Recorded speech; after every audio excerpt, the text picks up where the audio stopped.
Ready to go? Hello, everybody. Welcome. Can you hear me okay? Great. So I'm here today to share a little bit about myself, and I'd like to get to know you as well. So I am blind. So if you put your hand up, your arm is going to get very sore. And I don't want you to complain to me that your arm is sore because you now know I can't see. Another thing about myself is I have a neurological disability. So sometimes I forget my thoughts or I pause. If that happens, then you understand what's happening, is I just have a neurological disability and my brain works a little bit different. Am I speaking too fast? I just want to check in. Is everybody okay? If you're nodding, I don't see you nodding. It's good, it's good. Yeah, it's good. You're doing great, Gina. So you know a little bit about me. So I'm going to give you a couple of tips that is helpful if you can do for me while I'm up here, because my eyeballs don't work. So I'm going to be asking everybody some questions, and if it has ever applied to you, I'm going to go 1, 2, 3, and I want you to double clap so that I know and I can hear who's answering these questions instead of putting their arm up that I can't see. So has anybody here ever sprained or broke your ankle? Okay. Anybody here ever had headaches or migraines? Anybody ever cut or burnt your hand so bad that you couldn't use it for a little bit? Anybody flown in a plane and your ears were plugged, or you went swimming and you couldn't hear? And what about dental work, where you were drilling and you couldn't drink out of a straw, maybe you couldn't talk properly? So, is there anybody here who hasn't experienced any of those things before? So everybody's experienced that. So everybody here has had a disability. What did you do during that time that your life was a little bit different because you had to navigate it different? What did you do? So those of you who had sprained or broke your ankle, did anybody use crutches? Maybe if it was a long term, somebody may have used a wheelchair or another type of mobility device. So we find ways to navigate when things don't go the way that we want it to go. People living with a disability don't have a choice, it's just our life. And we just have to learn to navigate life different than either we did before or than other people do. I myself started losing my sight when I was 20, so just over 30 years ago.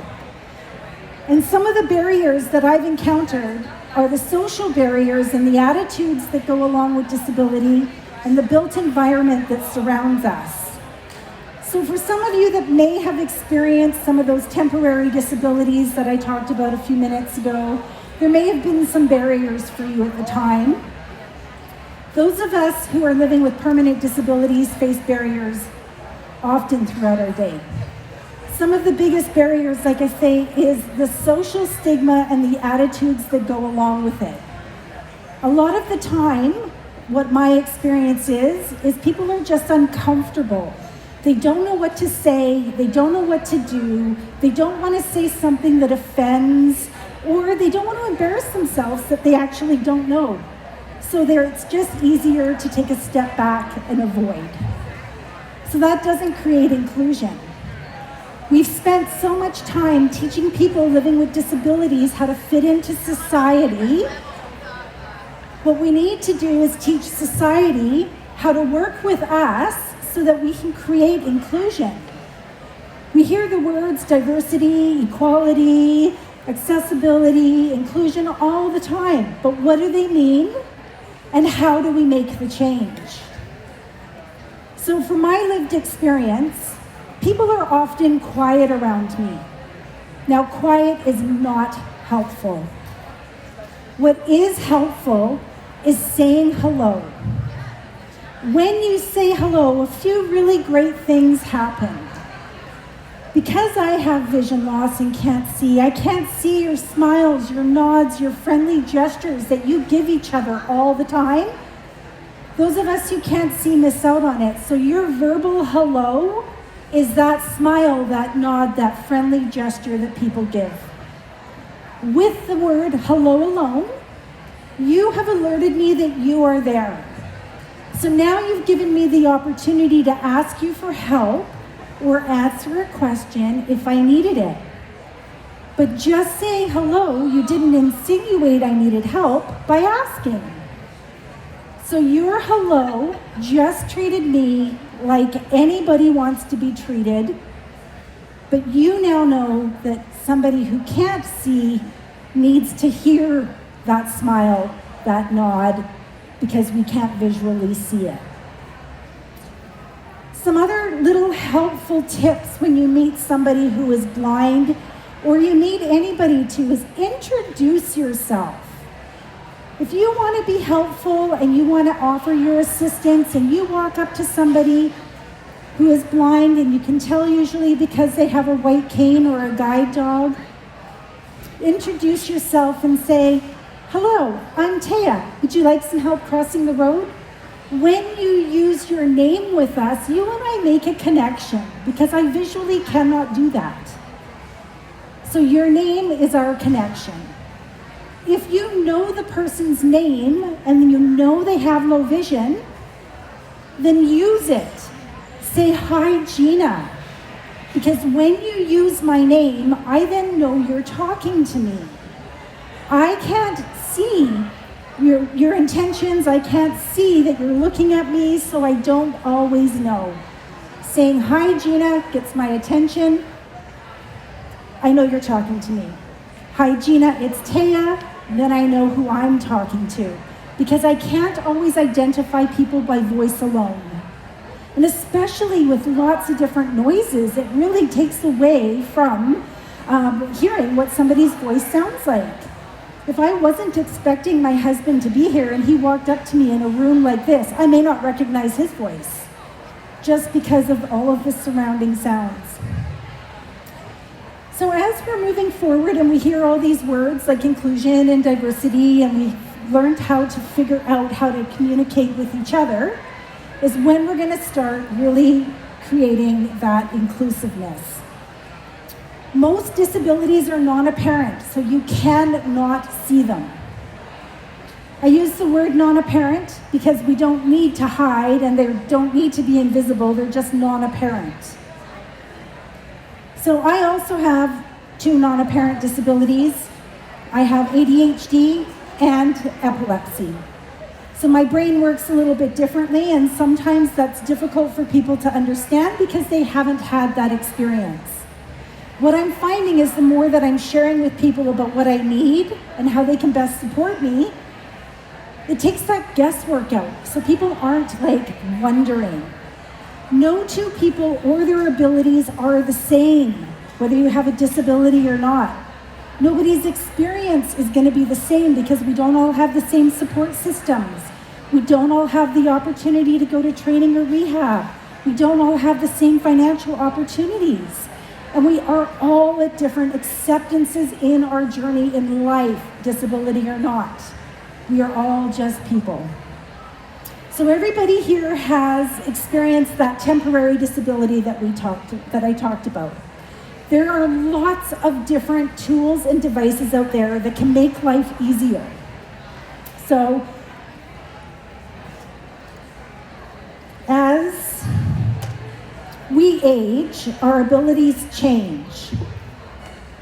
It's a natural process of aging. Either our hearing, our sight, our mobility, our dexterity, our thinking.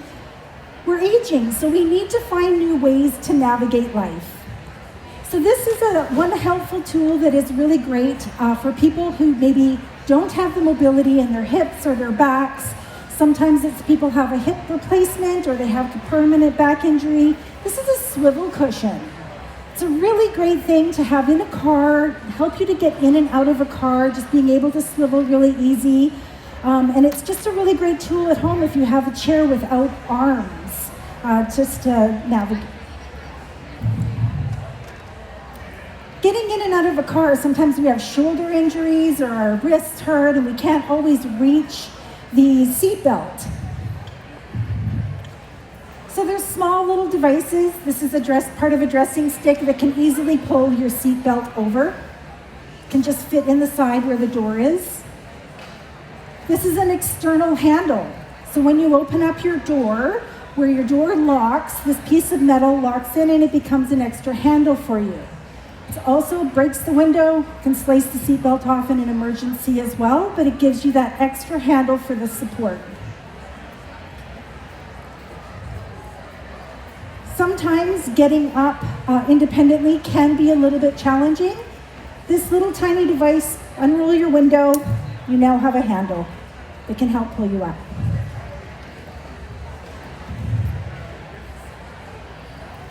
In all of the retirement communities and all of the presentations that I do, this has been the #1 helpful tool. It's called a handy bar. So I just hold the bar. Whoever is needing assistance getting up holds the bar. They pull themselves up at a pace that is comfortable for them. I'm not pulling on your arm. I'm not pulling faster or hurting you. I'm also not hurting myself by coming around and going under your back. There are so many people that have such a hard time getting up that they are blown away by a $20 tool to have. If you're in a business, this is a great thing to have. If you have somebody that comes in that has some mobility challenges, this is something that you're not going to hurt them, they're not going to hurt themselves, and you don't have to be touching everybody either. So that's just another really helpful tool. In my programs, which is adapt, because we need to adapt our homes, our lives, our language, everything that we do, because as we age, our abilities change. We can have an accident, an illness, things can happen for no known reason. And as we age, things are going to change. 1 in 10 people are born with a disability, 9 out of 10 die with one. So we already know that we're going to have hearing loss, mobility loss, dexterity, cognitive thinking. Something is going to change. And so we need to find new ways to navigate life. If you want to still live life the way you did prior to the changes, you are not going to succeed. Or you're not going to succeed well because your abilities have changed. But you can do everything that you did before. You just may need to learn new ways to do it. Does anybody have a question for me? I can't tell, so if there's no claps, I'm going to say no. You have a question? Yes. Am I selling? No, I'm not selling them. I'm just letting people know that there are so many things out there that can make life easier. Life is tough enough as it is, but all of the things that I am showing, you can get them on Amazon. They are at Motion, they are at Rexall, but it tends to be a little less expensive going through Amazon. So everything you can is find there. You're welcome. So anyone can be born with a disability or acquire one later. When we have a better understanding about how we do things, it really does make life easier. In my programs that I offer 3 different programs. One of them is Youth Adapt, where I go into schools and I teach kids about diversity, that we're all different. Every single one of us have strengths and stretches. It's life in all areas. They learn about language and the power of language. Language is a powerful tool that we can either lift people up with our words or we can knock them down. It's all a matter of the words that we choose when we talk about ourselves and we talk about others. I'm going to use visually impaired as an example here because it's my lived experience. For 27 years, I said, I'm visually impaired 5 to 20 times a day. Excuse me, I'm visually impaired, what bus is coming? Excuse me, I'm visually impaired, can you tell me how much this is? This is how I introduced myself to every single person that I met every day as, hi, I'm impaired. What is the first thing you think of when you hear the word impaired? Negative, drunk, incapable. There are so many other terms that we can use to describe ourselves and others that can lift us up. So when I stopped about 5 years ago saying I'm visually impaired and started saying I'm partially sighted, I'm blind, I'm legally blind, then I started to feel better about myself because I wasn't using a negative word to describe myself over and over and over again every day. So if you do not know somebody, don't use the word impaired, please. We don't say cognitively impaired anymore. We say people with intellectual disabilities. The hard of hearing and deaf community generally do not use the term hearing impaired. It's hard of hearing, it's deaf, it's hearing loss. The blind community is one of the last communities that is still using impaired. But if you don't know somebody, the language you choose when you talk about vision loss can lift others up or knock them down. If you meet somebody and they say, I prefer visually impaired, and that's their lived experience, and that's what they want to be called, then that's what you call them. But if you don't know, avoid the negative language, because we all have strengths and stretches. And none of us, our abilities are the same. Even if we have the exact same diagnosis, we don't all have the same support systems. We don't all have the finances to purchase the tools and devices that make life easier. And we're not at that same acceptance journey. For myself, it took 24 years for me to say that blindness is my path. But since I've learned how to navigate life being taught by people who are blind, I am prepared for my future. The training I had, I wore a blindfold for 9 months and I was taught all by blind instructors. So the tiny bit of vision I have peripheral is now an asset to me instead of a hindrance, because I'm able to do tasks only different than when I did before. So I had no idea when I was losing my sight that I would be able to enjoy all the things that I used to when I had sight, but I learned to do them different. I'm going to use a little example is, think of a big hydrangea bush. Maybe it's pink. You all see this beautiful pink bush. Well, I would go up to the bush. I would feel the size. I'd smell. I'd touch the petals. I'd hear the bees. I see that hydrangea bush. I only see it different than you. I need to use my other senses in order to have the experience. And I suggest touching the bark and smelling a tree. Try it sometime if you have never done it. Don't just look at it. There's so many other ways of experiencing life. You know, we've done things one way for so long, but then when you have to learn to navigate life different, you can sure find and learn to appreciate things that you never thought that you could. So life is a journey for every single person, and some people may have milder forms to profound. You know, some people may have temporary, episodic, or permanent. You know, we are all on this different journey, and we learn from each other. So if you feel like something is a very difficult or a struggle, get connected with others who are going through it, because that's where you're going to learn to navigate life and get through situations, because they have learned to problem solve different ways. Not one way is going to work for everybody. We're all different. So when we come together and we share our experiences, we learn from each other and we can grow together and find ways that make life easier, learning about tools and devices and techniques. When we start this communication, we are going to break down the social barriers that are preventing us all from participating fully in life. We're all going to age and be 80 years old one day, everyone. We're all going to have something go on. Let's be kinder with each other now and work together and help each other.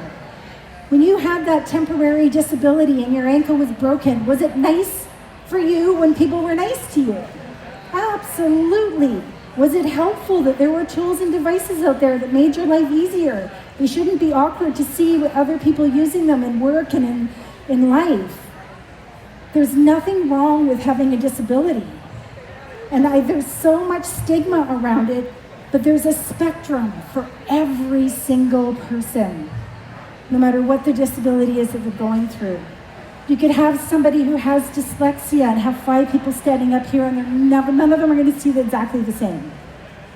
But if you want to know about somebody, ask the person you're curious about, because we're all different. My experience is not going to be the same as somebody else's. Does anybody have any questions? We just love you over here. Yeah, you're amazing. Thank you. So in my youth program, I have the hands-on activities so the kids gain the better understanding. In my seniors program, I bring all those tools and devices so that you can see what they are. You can see where I can let you know what they're called and where to get them, because that's one of the biggest frustrations is somebody shows me a really cool, handy gadget and their aunt gave it to them and they don't know what it's called or where you could possibly get it. You're so annoying, don't tell me about it. Because it's frustrating. Like, oh my gosh, don't show me that there's this great thing out there and now I can't find it. So when we learn that there's these things out there that can make our life a little bit easier, from dressing sticks to, long shoehorns, long-armed, combs and brushes, to fatter cutlery when we have arthritis and can't pick things up. There's just finding those balances and things that work for you. One doesn't work for everybody, but when you're aware of what's out there, it really can change your life, and you're able to enjoy more because you're putting less struggle into what your changes. So these are my programs. I offer them all around town in person on Lower Vancouver Island. Youth, seniors, and staff. So if you have a business and you want your staff to feel comfortable and confident communicating, interacting, or assisting anybody who has diverse abilities, I'm your girl. I can help teach your team how to feel comfortable to welcome anybody who walks through your door or who works for you. I can help you find the tools and devices that you should have on hand that is going to create maximum accommodation for your business.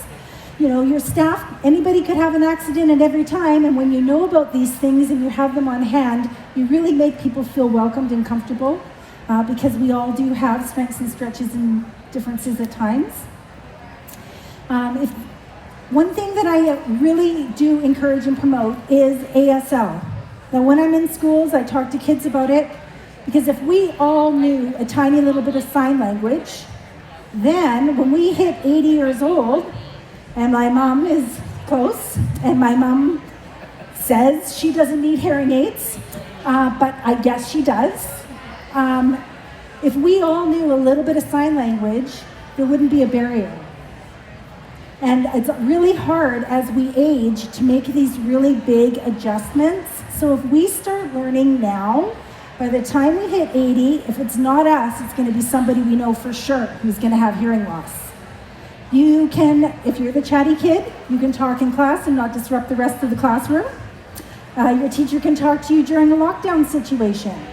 If you have dental work, you have laryngitis, you maybe have a stroke, and you lose your ability for speech. Knowing a little bit of sign language is going to prepare you, and if not you, another loved one, for a more inclusive future. So I highly recommend learning even just the alphabet in sign language. Is not difficult. You can come by my booth. I have a finger spelling, learn how to finger spell the alphabet with the chart. And it's super easy, but learning and practicing and becoming inclusive, because we are all going to be going through these changes in life. Getting connected, like I said, is a huge support system for us, because it really helps us to grow. If I wasn't hanging out with a whole bunch of people who are blind, I wouldn't have been taught how to bowl. I was taught how to bowl by my friends who are blind, because I got together and they taught me. I used my cane in the gutter to line up with my hips so that I can bowl. But when you get together and you learn these little things, you're like, oh my gosh, I never thought being blind I'd bowl. Yeah, we can do anything that we want to do. We just have to find new ways of doing it, and getting connected with each other and talking with each other and expressing what it is that we need from each other is what's going to propel that change. Now, you all know, saying hello to Gina, saying hi, Gina, that I know you're talking to me. Also, introducing yourself with your name lets me know who I'm talking to. If anybody has any questions at all, I'm happy to answer them, and otherwise I have some fun tips and facts that you might not be aware of. Any questions? tickets so we can win some prizes out. Okay. So, has everybody heard the chirping birds at the intersections? Yes. Did you know that there's 2 different sounds? Yes, there are. There are. Do you know what they mean? Haven't really stopped long enough to think that one through. Okay, so those chirping birds, when you hear cheep, cheep, cheep, that is safe for us to walk east-west. When you hear cuckoo, cuckoo, cuckoo, it's safe to walk north-south. So for those of us who can't see, when my feet slightly turn, my left is no longer my left. But my north, east, south, and west always stay the same. In North America, our sun is slightly south, so that's how I also know which direction I am. And then we learn our address system. You can navigate anywhere in town without sight once you know these things. Also, is everybody aware that we have Braille on our Canadian money? Yes? Yeah, so we are one of the very few countries that are fully accessible in our money, which is awesome. So a Braille cell consists of 6 dots, 1, 2, 3 on the left going down and 4, 5, 6 on the right going down. On a $5 bill, there's one little block of 6 dots. On a $10 bill, there's 2 blocks. There's a centimeter space in between both. On a 20, there's 3 full cells. On a 50, there's 4. And on a 100, it's in the 1 and the 4 spot. I have not met a banker yet who can tell me how to read the Braille on the money, and you don't need to know how to read it. You just need to know how to count to 4. I've even gone back in, spoken to the same person, and they cannot remember what I told them. So that's all it is it's just counting the amount of cells on a bill.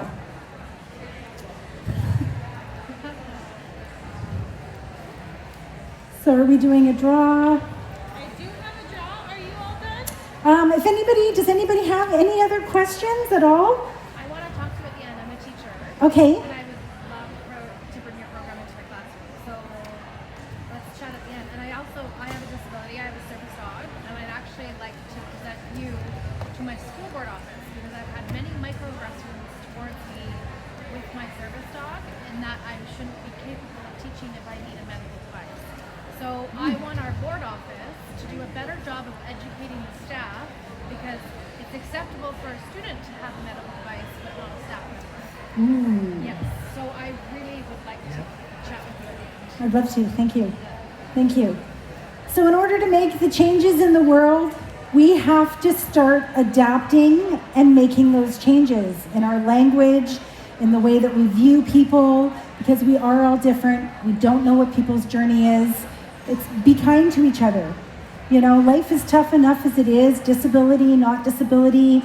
You know, it doesn't take much to be nice, to be friendly. If you want to know how to help somebody, ask the person, because we're all different, and follow their lead. If ever you hear somebody say, I have a disability, believe them, because I'm sorry, the able-bodied community isn't walking around going, I have a disability, I have a disability. So if somebody tells you they do, take that as a compliment that they trusted you to share that with you too, because this journey is different for every single person. So when somebody shares that, be kind and ask how you can be a support, because everybody needs supports in different ways.